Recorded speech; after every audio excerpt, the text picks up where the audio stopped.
All right, we are live with episode 29 of the Start Build Grow Show.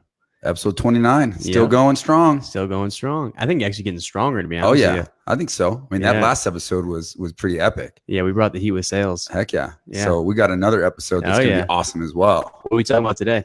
Oh, we're talking about roofing. We're talking about business. We're talking about growth. We're talking about how to overcome obstacles.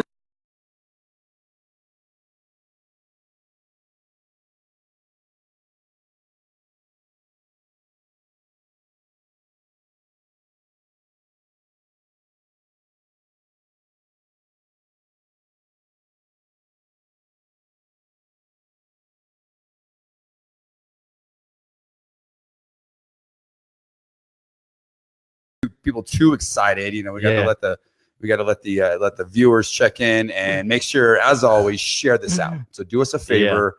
We have a couple rules. Okay. One, you got to share this out. Two, you got to make sure to like the page, like the Start Build Grow Show page. If you haven't yet, click the little button that says notify me when we go live. And that way you're here. You are plugged in and ready to go for the Start Build Grow Show for future episodes. And that also helps the good old Facebook algorithm that we're constantly trying to fight. Oh, yeah. We got some of our best viewers already on here. We got Josh saying, Jojo, what's up, bro?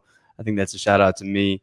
And then we got Joe over here, who's actually headed to Austin, Texas. This is a great point, too. So I'm going to get this on here as well. So we're going to be giving away another ticket to the Job Nimbus Summit Solution Summit in Austin, Texas on October 22nd, 23rd. So to get into that, please make sure you guys are sharing this video. You guys share the video. What you do is you guys get an entry into that raffle. We're going to be giving away one of these tickets. Another one of our great viewers over here. We got Chris Danielson with Tilcor, a guy that's actually been on the show. He's saying, what's up, guys? We got Corey out here. What is he? What you guys got going on tonight, guys? Well, tonight we're going to be talking about business operations and business acumen. So we're going to have some good stuff. But first, we're going to be going to the story. We're going to talk about the good stuff that most of us roofers have no clue how to do. We're good at selling, and we're good at putting on roofs. And that'll lead me right into my intro here. So I've known Kelly, Kelly and Janice. This is Janice. I've known Kelly, her husband, for a long time, and that guy knows roofing. That guy is a badass roofer. He does quality work, and he just dials it in up on the roofs. And really, over the development I've seen, from afar, is once they really kind of came together, it was like things just really started to take off because, he was able to delegate, and she kind of came in and really helped turn the company and turn it into an awesome organization that's turned into some good things. So Janice Stitzer, welcome to the show. Thank you. Glad to be here. Yeah, glad to have you. We formally met actually at the Job Nimbus Mastermind last year. Yeah. I've known of you. I know Kelly, you and Kelly go pretty far back. But we bonded over Gary Vee. There it is. You did a presentation, and it was just really eye-opening, because that was really the first time that anybody that I've met actually presented and really provided some details behind the scenes of how a person runs their business. And so that in itself just was sharing information I was just blown away that someone would actually do that, because as an entrepreneur and within the industry, I think people are just really guarded. And I think we have to let our guard down and really start networking within the industry. Absolutely. And that's something that sharing. Thank you. That's awesome. That's great feedback. And apparently it was good enough. So I got invited back to so that's perfect segue for our show sponsor, the Job Nimbus and the Job Nimbus Solutions Summit that Nick was talking about. Make sure to share the video out. And if you don't get picked, make sure to get your tickets. You can check our site, check our page. And we have some, he'll even put the link up there to get a discounted ticket. So if you don't win the free ticket, we'll still give you just discounted tickets. It's not too late. We got 5 weeks, and it's showtime. So are you going? Again? I'm trying to get it on the schedule. I am, because it was so good last year, and it was a smaller group, but I got so much from it. Because Awesome. we did use Job Nimbus, but we didn't use it to the fullest of its capabilities. So, and I have a feeling we still aren't there. Absolutely. So- And that's the thing. I think as we evolve and as our companies evolve, our CRM needs to kind of evolve with us. And that's where my attraction was to Job, not to go on pitch Job Nimbus, but I wanted a customizable platform that I can kind of change as I change my business, as I try different things. And as we kind of try to grow and add different verticals and add different revenue streams, it made it a lot easier for us. But the key to that is you got to kind of dive in and figure out how to use the system, because it's so versatile, you know. So that's been an awesome part of what we've done, and I think both of us have done with our companies is build out infrastructure virtually with the CRM system that allows us to run the company how we see fit. And it allows us to make mistakes. It allows us to change as things don't work, right? Because even though we are in the same industry, we still have probably two different business models.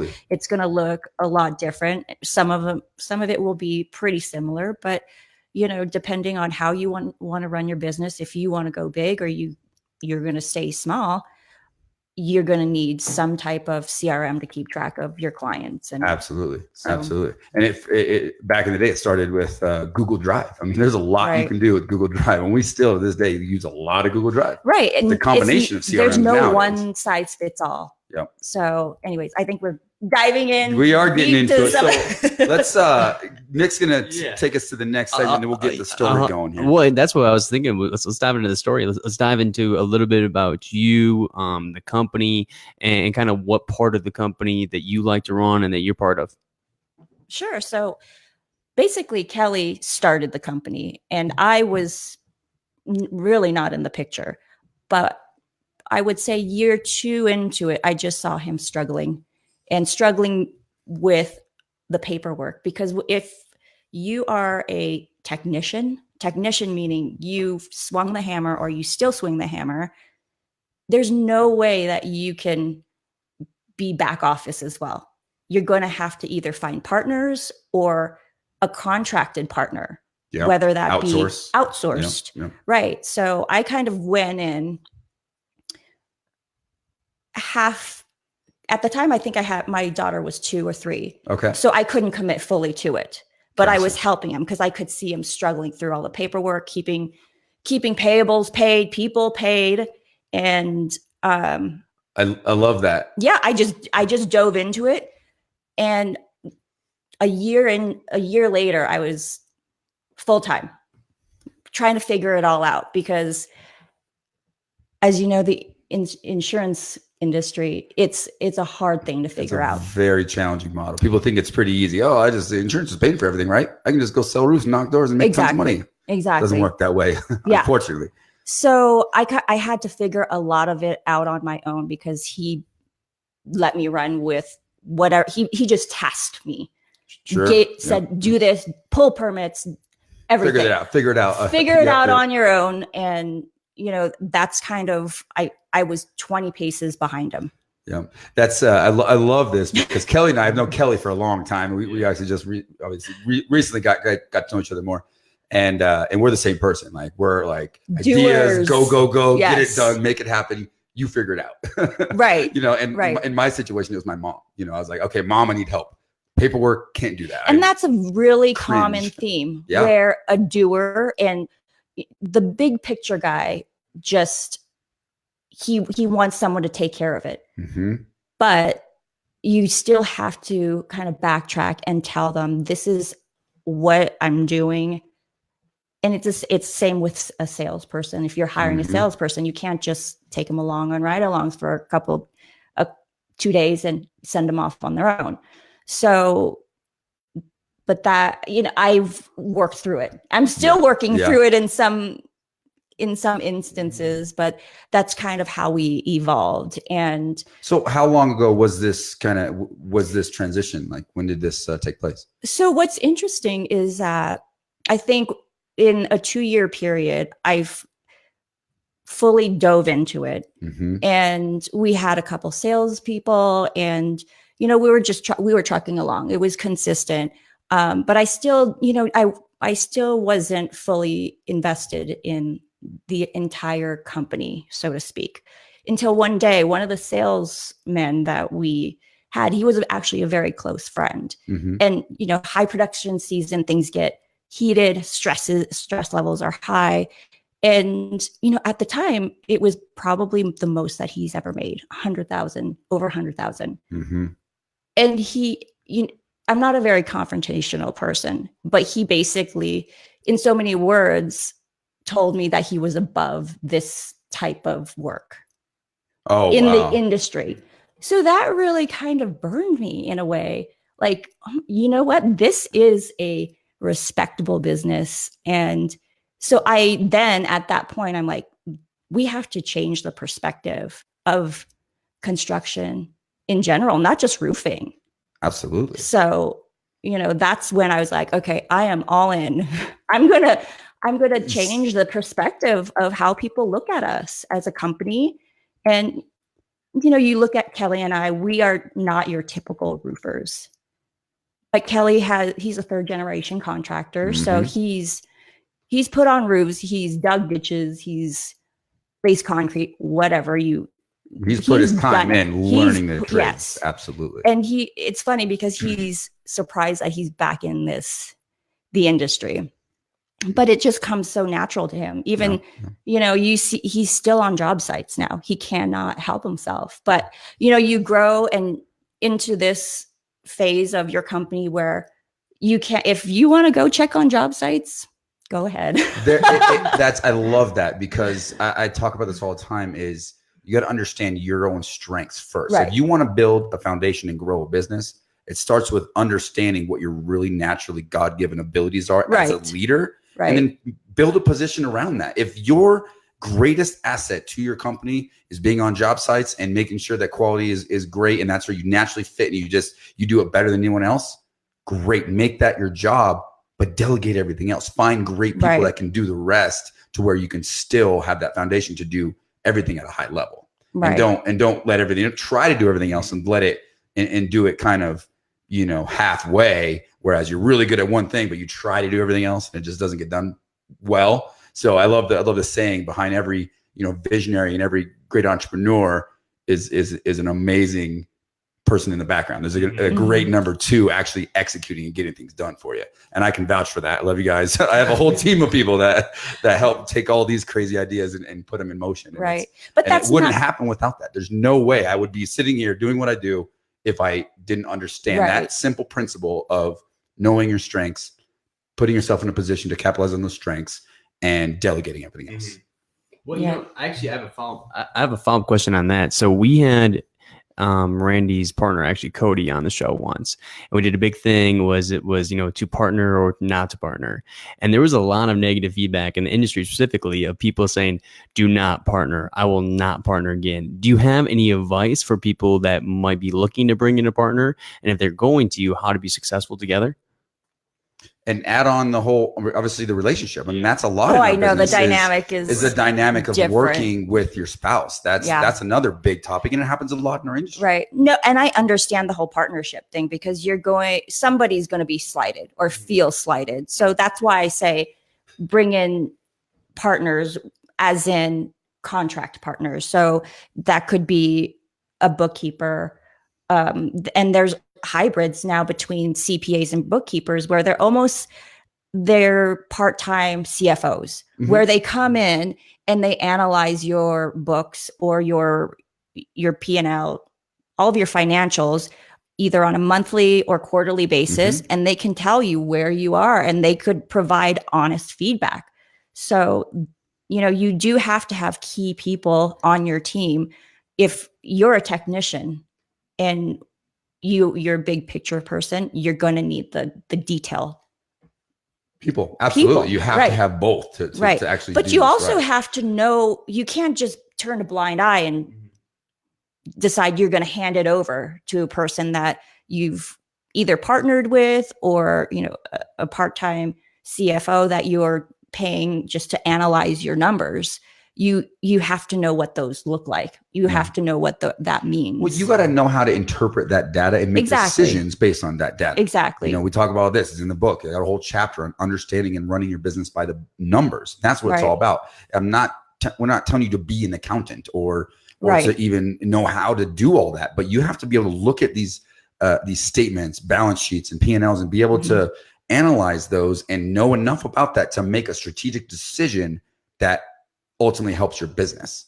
You know, that's what knowing and running your business by the numbers is all about. Because I see people saying all the time, oh, I wish I could just hand over the reins to someone. They could take care of it. They could do what they love out in the field. But in all reality, if you love being out in the field, producing, being a craftsman, you're almost better off being a craftsman, swinging the hammer, because if you love that, you are not going to love running a business. It's brutal.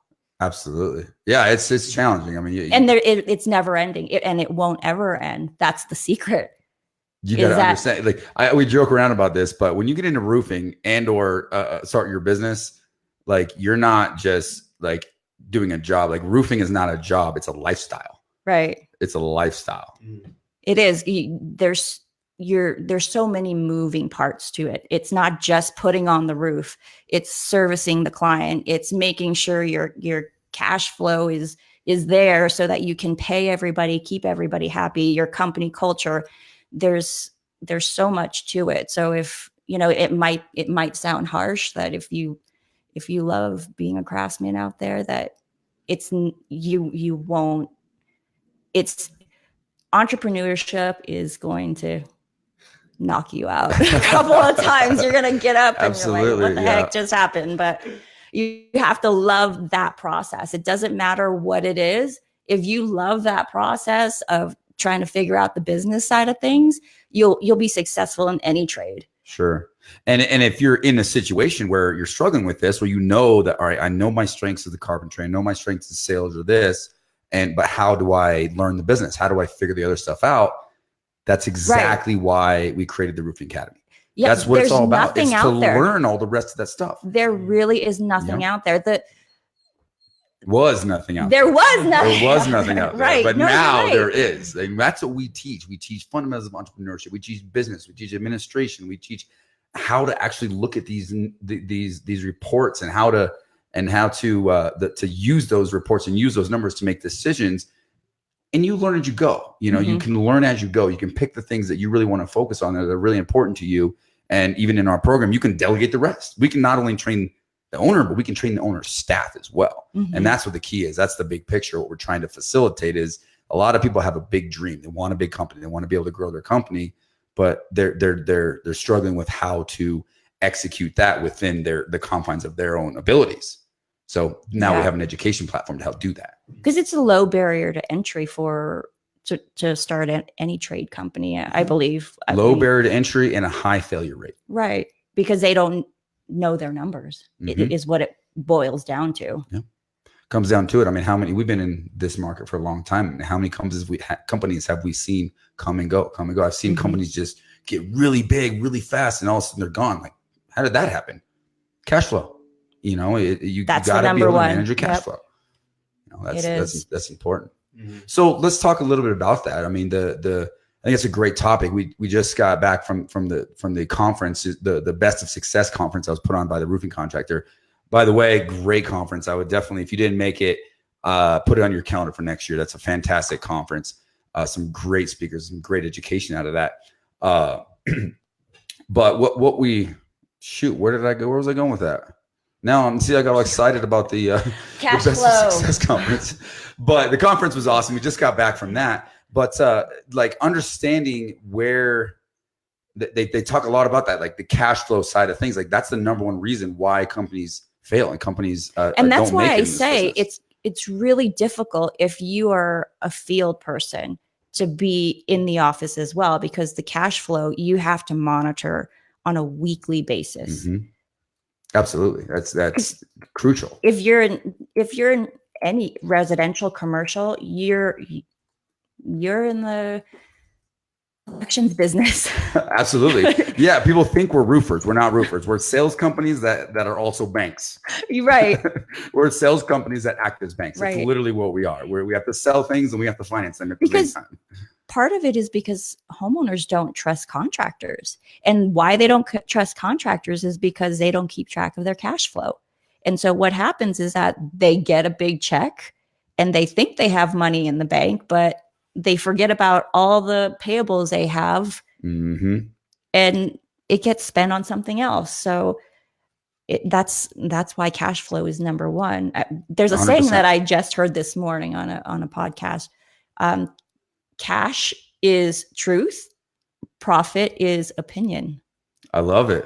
Write that down. Cash is truth. Profit Because if is you opinion. think about it, It is. You think you whatever you're running through your business, you could interpret the profit side many different ways. Yeah. Cash, whatever cash is in the bank, that's what the truth is. That's what it boils down to. Absolutely. And if you don't focus energy on collections, more energy on collections than you do sales and production and all that Right. stuff. And that's what happens is we focus so much energy on sales, and then we focus all this energy on production, and all of a sudden, bam, we get hit in the face with, oh crap, now I got to collect all this. How do I do that? Yeah. And unfortunately, that's what happens to cause companies to fail, because they get hit so hard with the cash demands that they can't keep up. And then things just start to unravel, so Right. the key is you got to build a good foundation, invest, but knowing your numbers tells you, when to press go and when to press stop, and when to hold things back, and when to go all in when you have the money to invest. I did remember, I got derailed a minute ago. What I was getting at is in the conference we had a great couple came up and spoke, and they're same situation. It's a couple that runs a roofing business. And they got up and talked about the nuances of running a business as a couple. So I'd love to hear your take on that. I think a lot of our clients are can interested in that dynamic. Absolutely. So we want to give some good nuggets on what can we learn from the if you were a Stitzers fly on how to on survive. the wall. How to survive working with your spouse. Here's the pro. The pro is that we know when either of us has a bad day. So if I know that he's had a rough day, rough week, then I know that I can't lay into him about certain things. Okay. And vice versa. So that's the pro about working with your significant other, your spouse. The cons, I know a lot more about him than if he were to be working with a partner. So I think that also plays into how we work with each other. There's a lot of give and take, but it's more about me knowing him as how he works, his style of working, his strengths and his weaknesses. So, where his strengths are not my strengths. And I think that's really why it works, because he's a people person. I'm not quite a people person. And if there's a call that comes in and a person is not happy with something, he knows how to work that. He knows how to calm down a client. And with me, I'll start promising the world. Right. You don't want me on the phone. Like, oh, sure, we'll do that. We'll replace that. You want a new driveway? Great. Oh, you have a nail in your tire? How about all four? Yeah, exactly. So that is not my strength. And so that's kind of how the husband and wife dynamic plays well. Yeah. And that's something you take away for business and in life, right? It's right. And that's how a marriage works. And marriages work that way. It's about understanding. The more you can understand one another, the better off you're going to be overall, right. And that correlates in business in a positive way. If you can harness that, right? There seems to be a lot more of it going on, a husband and wife going into business. And it just seems natural for, again, it's back to the strengths and weaknesses. It's, you let me ask you this. How do you turn it off? You don't.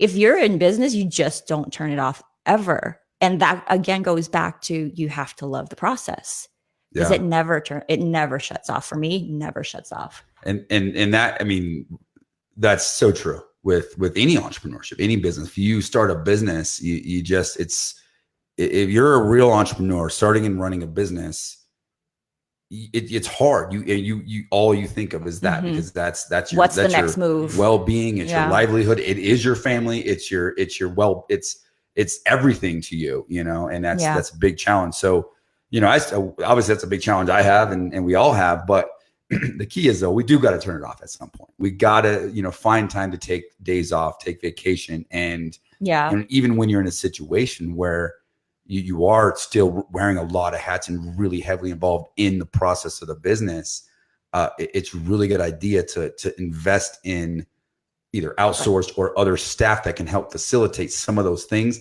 which takes some of that pressure off of you, which then in turn allows you to actually shut it off every once in a while, you know, because you got to have, and I'm preaching to myself here, because I'm always trying to figure out that balance. I'm sure, I mean, my wife's watching right now and she totally understands. We talk about this a lot, is, you know, there's times where it's like, all right, phones down, TV off. We're focusing on us. We're focusing on the kids. It doesn't happen enough.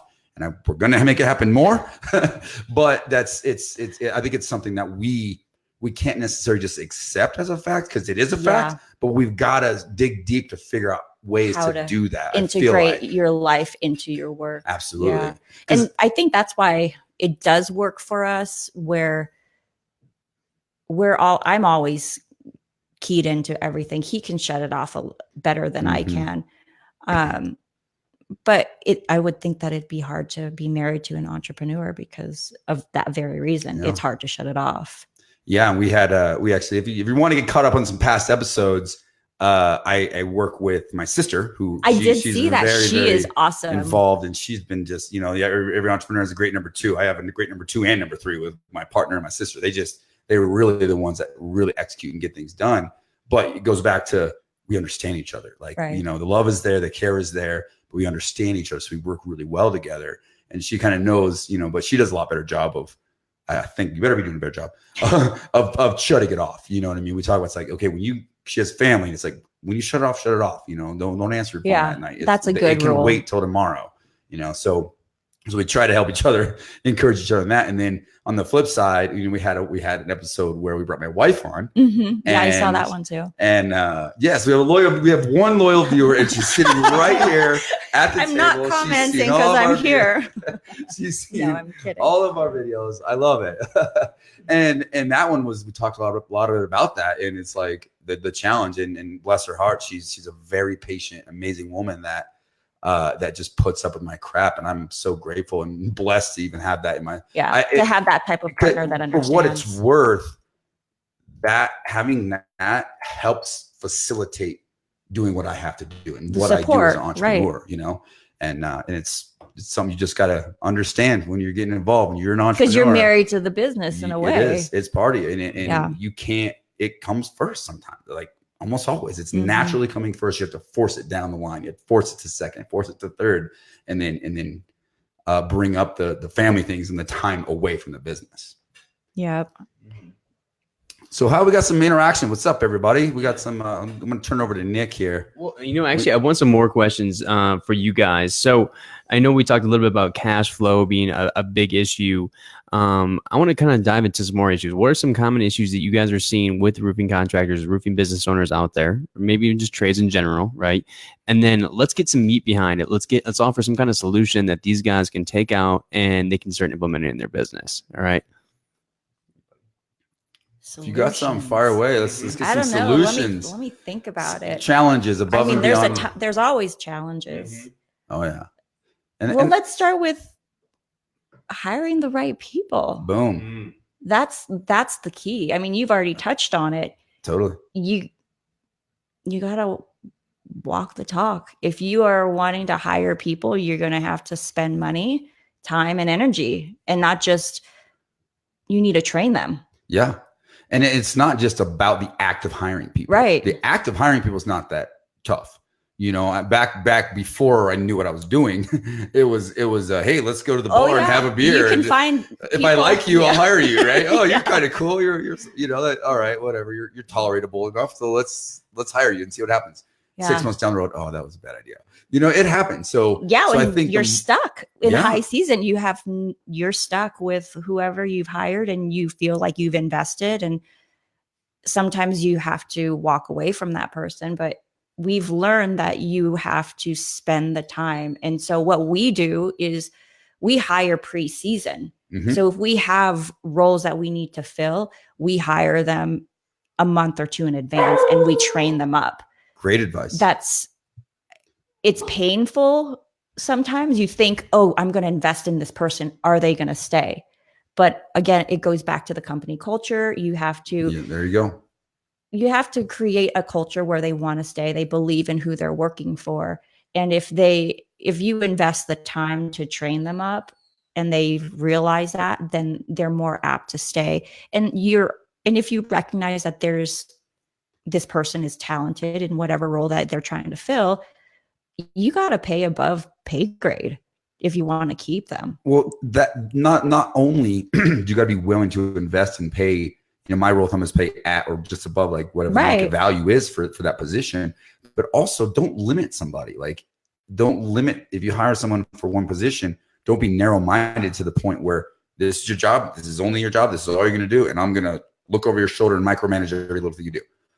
Let them get involved with decision making just a little bit at a time, and that'll really tell you about who that person is, how loyal they are, what their interest level in the business is. Next thing you know, you allow people in on the decisions. You let them kind of expand on their own growth. Like, I really like to try to find people and invest in people that don't really even know how valuable, and they don't even know the skill set that they even have. It's so fun. Like, that's one of the most exciting things for me about hiring and developing and creating opportunity. It's part of our why of what we do with our businesses.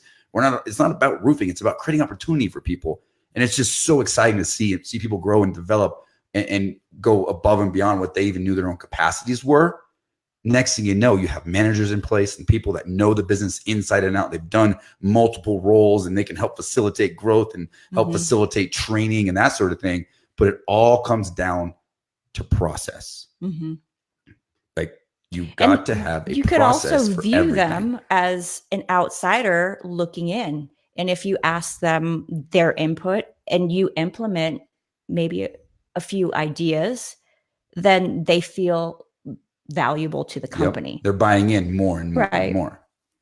Yeah, I love that. The hiring and training, I mean, that's the one thing. Hey, here we go. We're plugging it again. We're plugging the Roofing Academy because we have a whole course on this. We teach you, you know, what attributes to be focused on with different positions, interview questions, like how to conduct an interview, and how to do this stuff, process step by step in order to set yourself up for success. Because a bad hire can be the difference of major changes within a company. You know, not only the direct cost of that employee, but the opportunity cost missed of the lack of growth or the having to go backwards on stuff because you didn't, you know, you weren't able to grow the company because you're too busy trying to fix this situation or trying to make it like it was the square peg fit into the round hole. You know, you got to know when to kind of pull back and get rid of that and try again. You know? Well, you know, Chris Danielson actually put up a question. He says, thoughts on firing. Fire quick if it's not working, or try to find a fit? It depends on, I guess, why you're thinking about firing. We like to share an org chart, and I know Randy does this as well, of what the company as a whole looks like and what upcoming roles might need to be filled. So maybe they're not in the right role. Not in the right seat on the bus is what Gary Vee says, but it just depends if they have the right work ethic. If you believe in this person, they just might not be the right fit for that particular role. So, and it goes back to my rule, and that's to answer your question, Chris. Yeah, there is a part of the rule is fire fast, hire slow, but the other part is hire character, train skills. So if you've done your job and hired a great person that you know has upside and has abilities, and that person isn't working out within the specific role that they've been asked to do, that doesn't mean you just fire and let them go. If they have the right character, if you believe in that person, try to maybe find another role that fits them better. And to help facilitate that, you can do an assessment. do assessments on your staff and DISC assessments or PSI assessments or different things like that.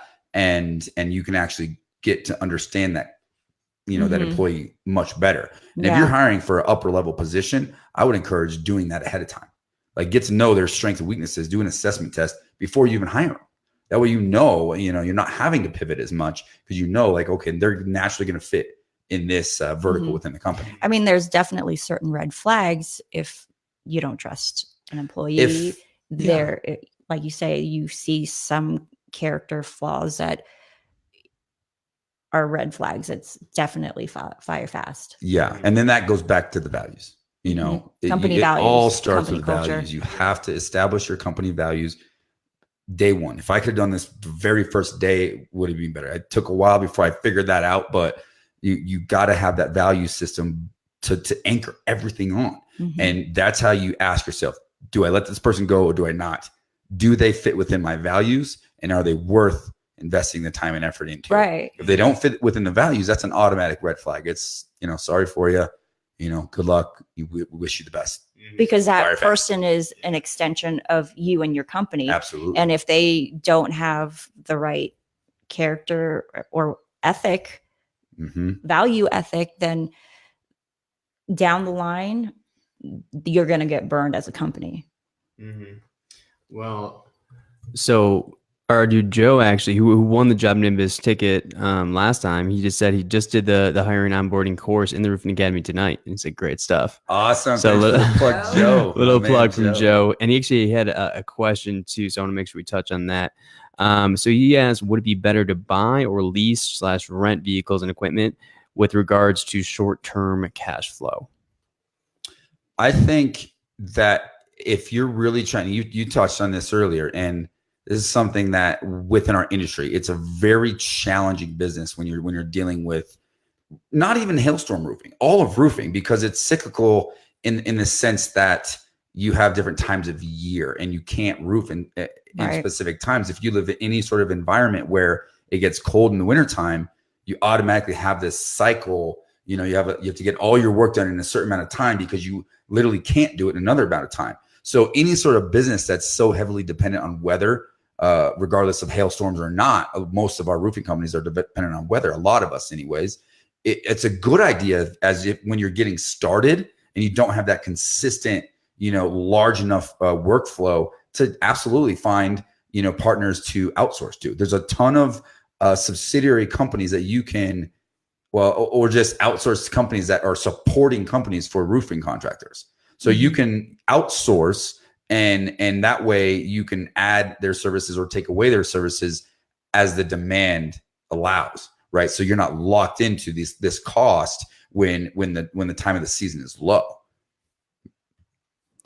Well, I guess I have for buy or lease, it just depends. I guess you have to forecast what you think you're going to do as well. So if you're in Colorado or in snow states, you're going to have to pivot and do more repairs during the time of non-roof replacement season. Yeah. So you have, again, dig into the numbers. And if you're going to lease or buy a vehicle to service, then you're going to have to figure out how many guys do I need in that truck? How many repairs do I have to do that day? So I guess with the lease, you could terminate it. It's more of a shorter term deal. We tend to like to buy our vehicles because then we own it outright. If we need to sell, we can. That's how I look at it too. But it took a while to get there, right? It takes a long time, and hey, there's just a credit to the time and effort it takes to build your company out. If you do these things right, if you follow the steps and you learn and grow and get better and take our course and read our book and that sort of stuff, you'll get to a point where you're writing checks for trucks. Mm-hmm. Ideally, in my mind, that's where in life and in business, I want to be in a point where I'm in a cash situation where I'm not dependent on banks. Right. Unfortunately, you own it outright. Sometimes you have to be dependent on banks to build and grow. Mm-hmm. But I would maintain a focus and or a goal to get to the point where you're not dependent on banks. It was a really cool moment. I mean, I literally wrote checks for trucks. And we've had to expand. We had to expand our service department. We need more trucks that are running materials and those sort of things. And we were blessed enough to be in a position to just write checks for those. And that was a big moment for us, because when we started, I mean, I took a loan out for a $9,000 truck that had hail damage on it. But the only reason I bought it is because it was a truck and it had hail damage and it had really low miles. I was going to touch on that. Like, you don't have to buy a $50,000 truck. No, not at all. You could have a modest truck and you could finance it, and you can make those numbers work. And you'll grow into the nicer vehicles, nicer, whatever it is that you need to run your business. We always think of vehicles as a tool. It's not, because the homeowner or your client is going to look at what you pull up in and they're thinking, oh, I'm paying for that. So, a modest work truck. And I think some companies kind of go off the rails with that. They put too much into how they're branding, I would say. And they spend too much on that. Yeah. And sometimes it could backfire. It can backfire in how you come across to your clients. It can backfire in terms of finance. And that's the worst. Would be the worst case scenario, I would think. Sure. And guilty as charged. I learned that lesson the hard way. My first go around, we were talking about this earlier, Nick. My first go around in business, I was all about the trucks. And hey, guilty as charged, I'm still all about the trucks and vehicles and cars and stuff like that. But the mindset is different. The process is different. Whereas early on, it was all about getting the truck first and figuring everything else out. Where that shifted was, okay, let's build a business that's sustainable, profitable, and then get the truck. Right. So when we first started our second go around, when we dove into roofing, it was, what minimal cost, as much as like buy the cheapest, most effective, efficient truck we can get, as much out of it as we possibly can. Respectable. And it doesn't have to be a complete beater. Yeah. And you can find a good solid truck used a couple years and put that thing to work, Yeah. And then work your way up into the nice, truck that you really want to have, Yeah. Oh, well, so Joe responded to what you guys were saying. He said, modest truck, question mark? No way. My future fleet would be all Raptors. What do you guys think of that? I love it, Joe. But that's a good goal. That's a good goal. Hey? I love it, Joe. But as your coach, I'm going to say no. Bad idea. Yeah. Maybe a Raptor, put a Raptor on your mirror and work your way up to that. But make sure that you have goals and a checklist of things you want to accomplish before that Raptor comes. Right. For me, it was like not necessarily the truck. I've always kind of invested I always pushed the limits on the truck, if you will. But for me, it was the house. Right. Yeah. So coming up, when I started the company, I lived in an apartment for the first 5 years of, minimal rent. Lived in an apartment. It was a decent apartment. Nice place. But I hadn't invested in the house, the property, and all that stuff. And we worked our way up to that. Yeah. And then we bought a property. And then over the next 3 years or next couple of years, I was able to sell that property and buy another property. And, fast forward 7-8 years, we were able to buy this property, and we're absolutely grateful for that. So I would definitely think about investing in the property over the trucks first. Yeah. Because reality of it is the personal truck that you drive, the Raptor, it's a diminishing return. It's a diminishing asset. It's not even an asset. You're really just paying to have a cool truck. Yeah. And don't get me wrong, they are really cool trucks, but the perception of a company out there with a whole fleet of Raptors is going to be different than a perception of a company with a whole fleet of white F-250s that look professional. Right. So, okay, we started out the conversation about knowing the numbers, and that we feel that's a huge problem that business owners are having, especially in the trades industry, that they're not knowing the numbers, right? What do you say? Cash is opinion, profit is fact, or what was it? It was the other way around. Cash is fact, and profit is opinion, right? What do you guys do for goal setting? Are you guys setting quarterly goals, annual goals, and then are you guys setting benchmarks or rewards based off those goals, or how do you guys go about that process? Randy, I'd like to hear your answer. Goals. I love it. Thanks for teeing me up there, buddy. Man, this is working out great. We're gonna at least get a few more clients down here. Everything we do starts and ends with goals. Everything. Every meeting. Everything. When I meet with my clients, when I meet with my staff, and when my staff and my management team meets with their staff, all of our meetings and everything we do is premised with goals. And this isn't just some elaborate multi-page situation. It's okay, we're gonna have a weekly meeting, And each one of those meetings, we're going to go around the table and each person is going to reflect on what their a primary and a secondary. Keep it simple. Okay. What's your primary goal for the week? What's one thing you got to focus, you got to get done this week? Goals. My partner sets goals. And so we do that on a weekly basis. And then monthly basis, quarterly, we're doing quarterly reviews right now. Earlier on the call we did today with all of our clients, we sat and we talked about reviewing quarter 3, getting set up to set goals for quarter 4, because there's differences. Quarter 3, you're going to be focused on different things than you are in quarter 4. Mm-hmm. You should be focused on different things than you are in quarter 4. Right. So why not write down and set some goals that you can reflect on and help with your accountability. Everybody has goals. We all have goals. You ask somebody, you got a goal? Yeah, I got a goal. I'm going to do this. I want to do this. Is that goal written down? And if it is, where is it written down? Is it written down in a place that you can, stay top of mind? Because I just think, I know myself being such a, ADD, like crazy guy all over the place. If I don't write things down, it's like, yeah, it's cool. We'll get it done. We get it done. But you write it down, it sets a tone like, I got to get that done, right? I wrote it down. I got to get that done. How far it's a benchmark. Absolutely. For sure. Yeah. If it's not measurable, how do you know if you're making progress? How do you know you're getting better at things? Right. Yeah. No, goals are really important to do the financials of the business, because if you didn't have any goals in place, you're just shooting in the dark, literally. In terms of the company as a whole, you have to look at your gross profit. It starts from there. If you don't have that goal, then you can't give any directives to your production team. Mm-hmm. And if they're not analyzing what the gross profit margin is, and that's, they already know, they see the material estimates, they know how much labor is. So it's not very hard for them to track their gross margin. Yeah. So the little takeaway on that is transparency. I think we were talking about this right before we went on. Is only in the last couple of years have companies and people who have done this and built companies started sharing their experience and sharing how they did that. I think that's kind of a little bit of a paradigm shift in our industry, a changing of the guard, if you will.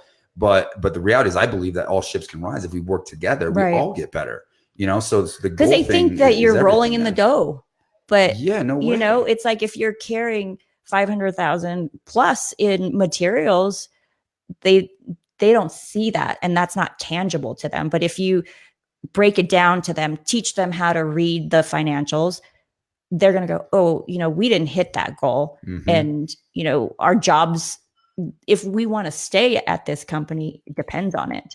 Absolutely. We as owners, as entrepreneurs, and every single person that works for your company, we have a duty and a responsibility that is above all. And that's a responsibility to the company that supports us and supports our families. Right. So we need to have everybody because we're supporting families. Exactly. So as if well, we're not profitable, right, on both the gross and the net, if we're not focused on both those two things, how do we plan and forecast for the future? Too many of us as novice entrepreneurs, we don't know, right? So we think more sales equals more money. More sales equals more profit. Right. More sales equals more sales raptors. More sales isn't the answer. Exactly. It's not more it's sales. Not the top line revenue. The top line revenue is all vanity, people. Yeah. It's about AJS, average job size, and profitability. And if you can focus on those two things, all the while maintaining a healthy growth on the top end, they both grow. Instead, you find yourself, if you don't do that, you can find yourself in a position where you reach diminishing returns. You're just adding on sales, but your margins actually go in the opposite direction. Right. And that's a recipe for failure. It's a recipe for having to let people go and not being able to provide for the families, which is what our duty is, to provide for that company, which provide for us. Right. Yeah. And I think even with the sales go there, you always have to have a sales goal, but the sales or account manager has to understand what's behind those numbers as well, because in the roofing industry, it's prevalent to give away a lot of things. And I know you've preached about that before, and we preach the same thing, where you don't even know what you're giving away until it's too late. Right. I mean, you have people out there saying they're upgrading to impact resistant. Do you actually know what that's costing you? Have you ran the numbers? It's like something like $30 a square when you actually run the numbers. And in cases that could be 20%. That can be that can be literally your entire profit. And the sad thing is you don't realize it until it's at the end. You get your job done, you print it all out, like, oh, how much money did we make?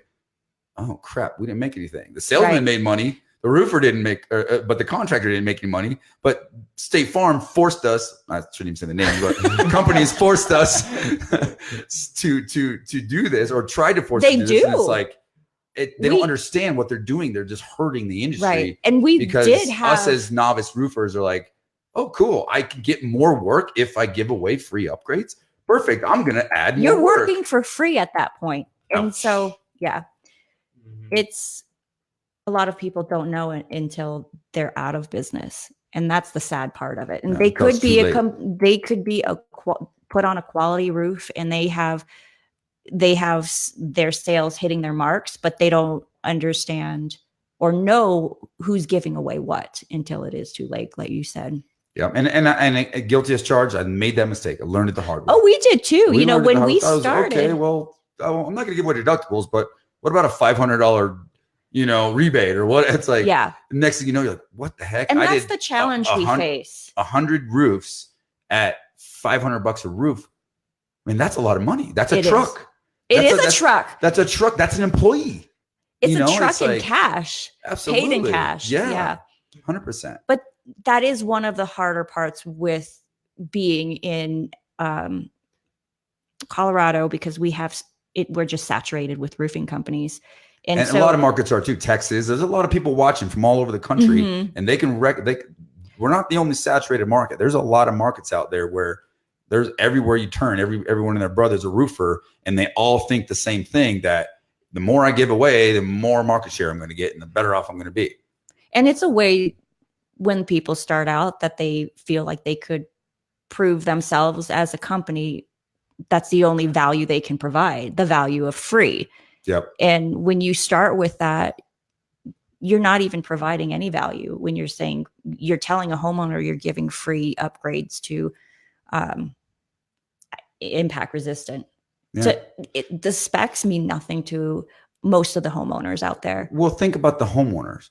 If you're thinking that your value is free, they're thinking that that's free. They thinking that, they're devaluing the project. They're devaluing the industry. Well, and that's part of the problem. If a homeowner is not willing to spend $1,000 to get a $15,000 upgrade, or not upgrade, but a $15,000 replacement for their roof, they're already getting their roof covered. They're already not valuing their home the way they should. And then us as roofers are just pouring salt onto that, because we're like, sure, we'll give you away free stuff. And next thing you know, that's the same customer that doesn't want to pay you at the end. Right. The same customer that's trying to get more free stuff out of you at the end. Next thing you know, you look at it and like, that job was absolute waste of time. And you already have 30 other ones just like it in the pipeline that you have to figure out how to deal with. Perpetuating the stereotype of the industry where people aren't trusting roofers, they're not trusting people in construction, is because we, as an industry, I think we discount ourselves. So you're leading with free, but you're not providing value. If you provide value, people are going to pay you. Absolutely. They're going to pay for those upgrades. They're going to pay for warranties. And when we started, we were completely open with this. We did give away, because we were trying to get traction and trying to have people believe in who we are. And we proved ourselves. And it's weird because you're in this cycle, and all of a sudden you're going, why am I doing this? It takes an outside force to recognize, like, look at your numbers and going, why are you doing this? Because number one, if you're in the insurance industry or doing insurance work, they're already discounting your work as it is. Yeah. They're already degrading you, looking like they're devaluing you. They're not paying you enough already. And on top of that, if you're going to be giving away upgrades, you're not going to survive. That's great, because you've done other podcasts and that sort of thing, and that elaborate that a little bit. I think that our clients, our viewership can learn something from that lesson. I think you guys kind of went through a pretty significant lesson when it came to that. Oh, yeah. Let's elaborate a little more about that. Well, you want me to get into go to the story of how you were doing things and when I met Randy, and then your pivot. I met Randy last year, and we were coming off of working with a business coach, and we were doing fine on our own, but we just couldn't break through a growth cycle. And you have growth cycles, and as you kind of come up to a ceiling. Mm-hmm. And you have to change your entire business process every single time you hit this ceiling. And so that's part of the reason why we reached out to a business coach, much like what Randy is doing, just an outside perspective of how are you running your business? What are you doing? Let's take a look at how we can improve certain things. And yeah, we were just in it so deep that we didn't realize what we were doing. So, and that was just such an eye opener to have that experience. I mean, it's well worth the investment, and you have to look at that as an investment. Yeah. Yeah. And that's the thing is I think some people have this perception of, a roofing coach or a business coach or something like that they're going to come in with this rigid XYZ plan. But really it's you want to look for somebody that can help facilitate what you're already doing, what you're good at, but give you a little bit of a different perspective to kind of challenge confidence. A little bit. Confidence was a big one. Yeah. Confidence in saying, look, you guys, you need to do this differently. You need to charge more. You need to communicate value. And that really was out of, I guess, our entire experience was providing the confidence and outsider looking in and saying, why are you doing this? Yeah. Is, if you just change this, tweak this one little thing, you can get that Raptor for cash. There you go. I'm dead serious. It's that true. It is. And it'll provide you with tools. So you may think that, oh shoot, I have to be accountable to this person. And it almost seems like it's another job, it's homework. But if you think about it, you have to dedicate time to work on the business. I know it's cliche instead of in the business, everybody but you wants have to do it, right? Yeah. And so that in it of itself, it's, I would say, the gift that keeps on giving, because you might be, you're going to be spending time with this person and you'll have your sessions with this person. Mm-hmm. You might not immediately be benefiting from whatever it is that you guys are going over, whatever topic. It could be months down the road that you go, oh my God, this is what we were talking about. Total sense. It'll all of a sudden click. So even if you feel like you're not getting anything from it, you'd be surprised. Well, and that never ends. I recommend, all the way from the bottom all the way to the top, you need to have an element of training and an element of constant growth and constant learning and constant education. We're always looking for outside sources to send, like, training opportunities to send our staff. Right. You want to learn more about Excel? Great. We'll send you to an Excel course. We'll get you an Excel coach. We'll get you, and that sort of thing. So it's not just for owners. The coaching and education that's outside of the realm of your business, I would expand that as much as you possibly can. I work with multiple coaches on really high level stuff at this point. Like, I still have coaches and I'm also coaching and helping others. Right. And I'm amazed it just that kind of works its way down the line. We've met owners that have, $100 million companies, and they have executive coaches, because if you think about it, it's a very lonely place to be as a business owner, because who are you going to bounce ideas off of? If you're just the sole owner, you might have a partner, but even then it's very isolating. Yeah. It's I love that you said that. It's really lonely. And I talk about this a lot is you're the owner. You're expected to know everything. Right. You're expected to have all the answers. It's a lot of pressure. And to be able to just have somebody else that has already done what you're wanting to do, that alone has a ton of value in and of itself. Shameless plug. www.theroofingacademy.com. Yeah, I had to do it, buddy. well, I mean, think about it, right? I mean, imagine being a quarterback for an NFL team, right, or a franchise, and then not having a coach that you can go to after the play or whatever it might be, right? You're not going to be very successful. So no matter what, I think coaching is definitely a high priority. But I did want to jump on one question from Ben Cunningham because he threw us out here a few minutes ago.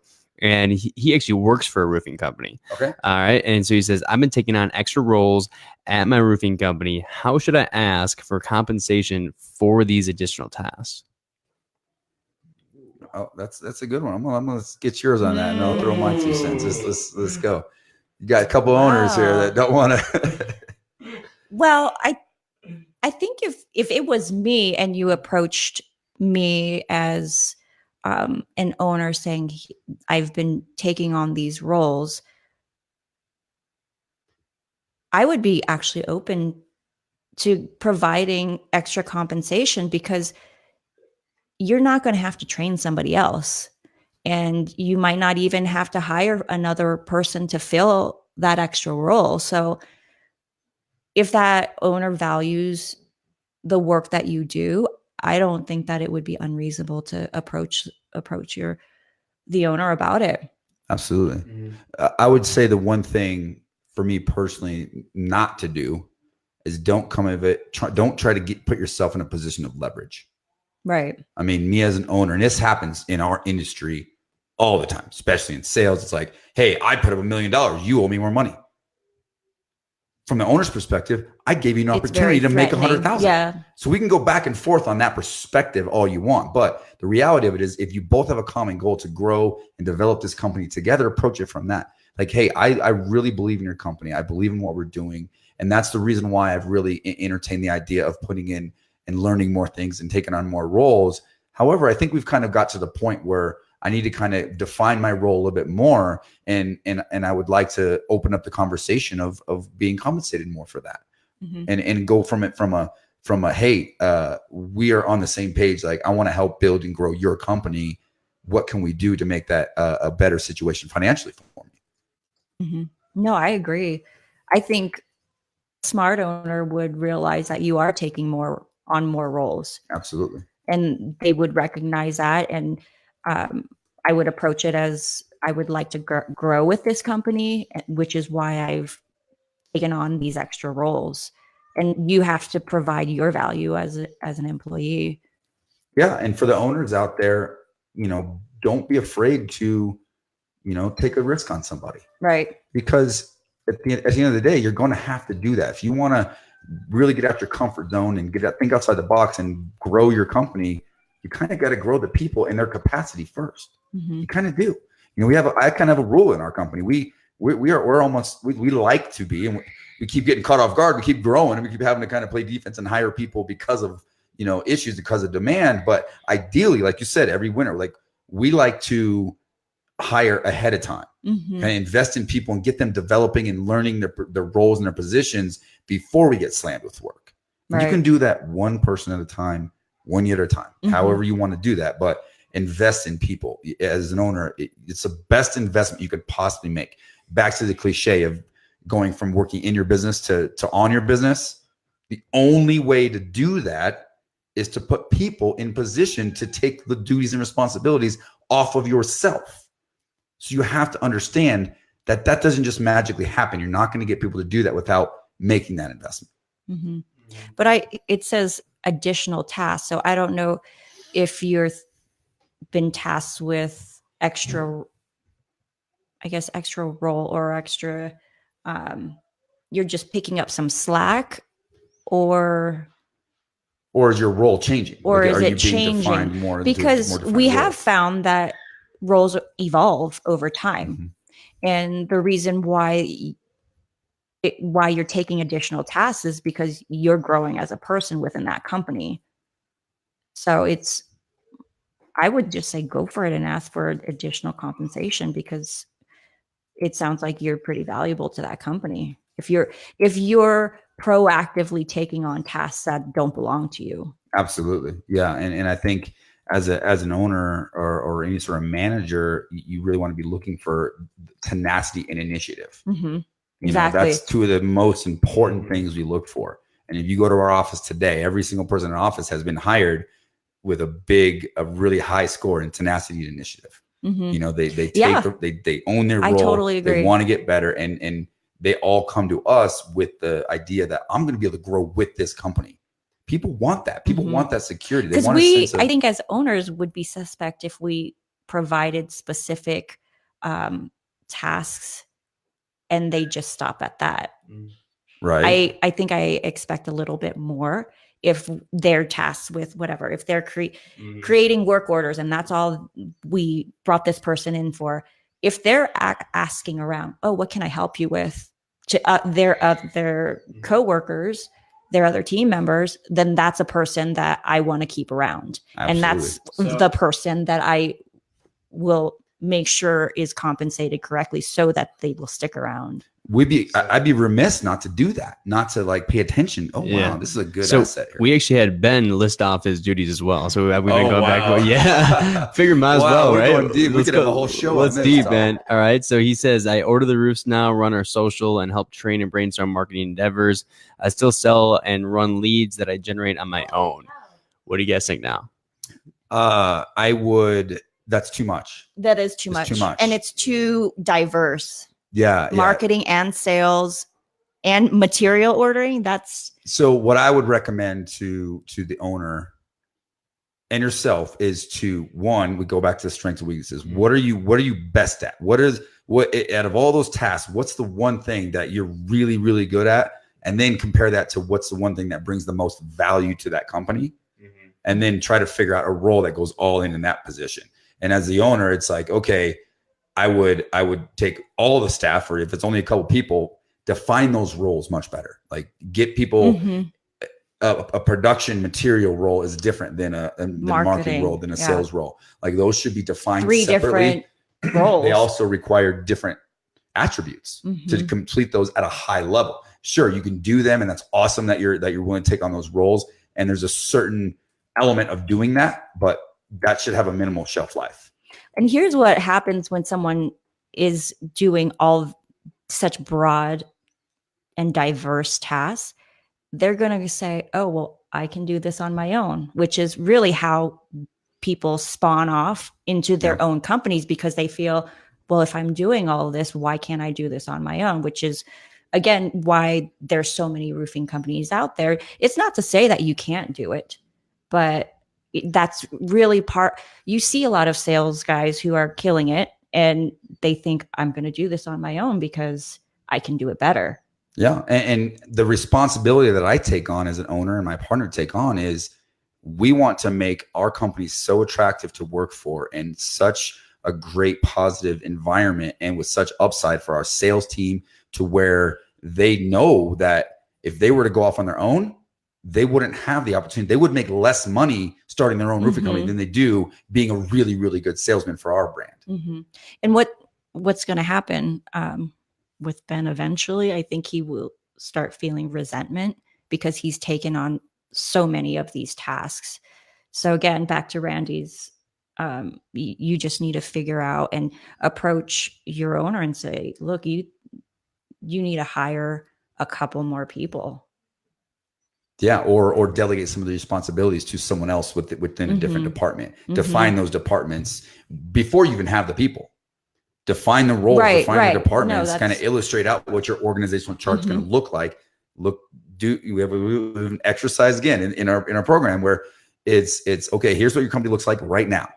Here's what it looks like in a year. Here's what it looks like in 3 years. Like try to envision what that organizational chart is and try to build out responsibilities and duties within those roles and within those divisions. And then one at a time, step by step, try to fill those roles. And maybe the owner might not even realize, and Ben can say, okay, he can create that org structure of all these tasks that he's doing and say, here's what I want to do. Here's, because you can't do all of that 100%. No. All right. So let's wind us down here. It's getting a little... getting a little bit late. This has been amazing. Yeah, this has been a great show. Thank you so much, Janice, for joining us. This has been awesome. Thanks so much. Thanks for having me. This is awesome. Thanks everyone again. Make sure to get your tickets to the Job and Image Solutions Summit. click the share button, click the like button, check out what they're doing. I mean, we didn't get to go into the branding stuff. I threw up their logos here. They do some cool stuff. I mean, their branding and their shirts and a lot of stuff that they're doing as a company. Their office is state of the art and just awesome. And it's just some cool stuff. So check out CIG Construction online. You want to get a good example of a great branding job. And thank you so much. Appreciate that, Randy. Coming from you. Hey, you know, I paid 5,000. Congratulations Thank you for that. Thank you. You're on your way there too. Oh, we'll see. We'll get you on the list here. We'll get you a new business coach here. We'll get you on that. And also, too, remember, we are giving out a ticket based off shares. Okay, so I do want to give a shout out to somebody. It's Kathy Martin Perez. I don't know if it was her husband or who she tagged, but she tagged Joe Perez. So if one of you guys want one of those free tickets to Austin, Texas, make sure you're reaching me out. I'm going to tag you guys in the comments. Make sure you're reaching out to me. We do appreciate the share. And remember, that's October 22nd and 23rd in Austin, Texas. I also put in the comments, you can use Roofing Academy 50 for $50 off the ticket for everybody else as well if they're interested in going. Roofing Academy 50, and just go to the job Nimbus. I got the link in there. Click the link, input the code, $50 off. Really looking forward to seeing you all there. It's going to be an awesome time. If anything, just come there to laugh at me and try to figure out how to do a speech. Yeah. Well, hey guys, thank you so much for your engagement. This was episode 29 of the Start Build Grow Show. Janice, thank you so much for joining us. As always, we'll be going live next Wednesday at 6:30 Mountain Time. All right, guys, thank you so much. Take care.